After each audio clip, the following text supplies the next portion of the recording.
গত বছর ক্ষমতা হারানো শেখ হাসিনার শাসনামল বাংলাদেশের ইতিহাসে মুসলমানদের জন্য ছিল সবচেয়ে খারাপ সময়। প্রায় ১.৫ যুগ জঙ্গি নাটকের মাধ্যমে নৃশংসভাবে মুসলমান হত্যা করে ক্ষমতার চেয়ার দীর্ঘস্থায়ী করেছে খুনি হাসিনা। জঙ্গি নাটক সাধারণ মানুষের কাছে বিশ্বাসযোগ্য করে তুলতে হাসিনার সহযোগী হয়ে কাজ করেছে দৈনিক প্রথম আলো ও ডেইলি স্টার।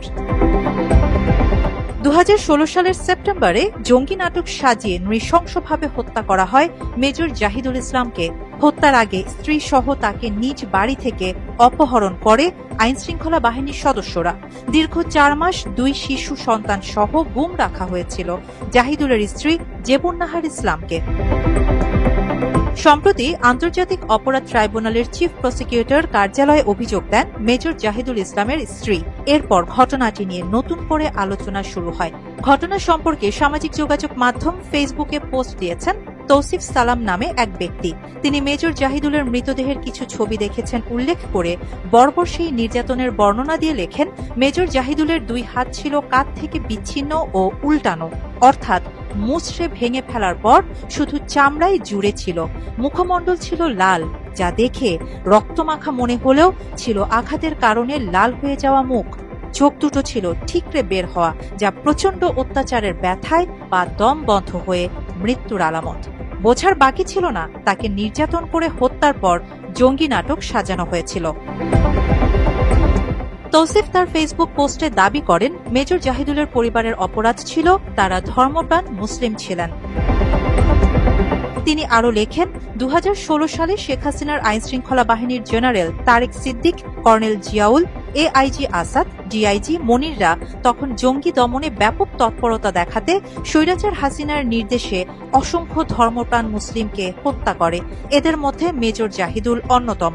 মাত্র ৩০% টাকায় জমির মালিক হয়ে নতুন বাংলাদেশের গড়ে তোলার স্বপ্ন দেখা বাংলা বসতি।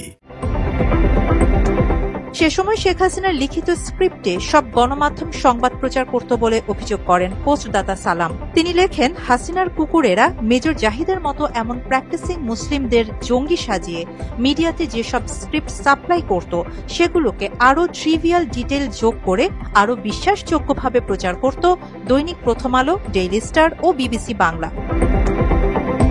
হাসিনার জঙ্গি নাটকে এই মিডিয়াগুলো সহযোগী ছিল দাবি করে তিনি আরও লেখেন, জঙ্গি বিষয়ে অনলাইন রিসার্চ করলে সবচেয়ে বেশি রিসোর্স ওই 3 মিডিয়া হাউসের কাছে পাওয়া যাবে।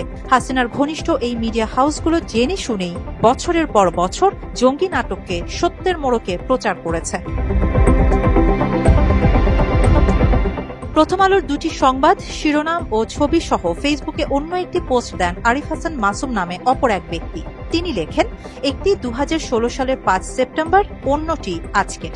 ২০১৬ সালে করা ওই সংবাদে প্রথম আলো নির্দিষ্ট কোনো সোর্স উল্লেখ না করে নিকটাত্মীয়, ঘনিষ্ঠ সূত্র, ওই সূত্র ঘনিষ্ঠ বন্ধুর বরাত দিয়ে মেজর জাহিদুলকে জঙ্গি হিসেবে তুলে ধরে প্রতিবেদন প্রকাশ করে।